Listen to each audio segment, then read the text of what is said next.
Qabulimga umuman nonushta qilmaydigan bir bemorimiz keldilar. 6 oy ichida 20 kilogrammgacha vazn yo'qotayotgani va ancha oldin ko'rgan tanishlari tanimayotganini, hayratlanib boqishlarini ko'p kuzatibdilar va stressga tushib, shu gastroenterolog vrachga kelibdilar. O'zi 8da 8:30 ishga ketish kerak, zo'rg'a turadi 8:20 da, o'shandan boshlanadi-da.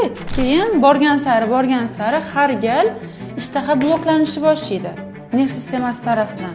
Keyin уже ikkilamchi bo'lib oshqozonda sekretsiya kamayib ketadi, o'sha shira ajratishlar.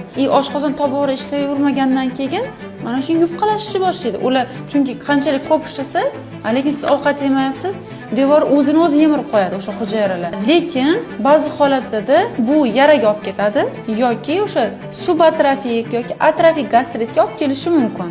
Mana shu nonushta qilmaslik fonida ular meni konsultatsiyamga kelganlarida mendan oldingi uchrashgan vrachlari hech qanaqangi muammo yo'q, sendagi muammo shu stress, depressiyalaring bilan bog'liq, asabiysan shu bilan bog'liq deb bemorni отказ qilishgan.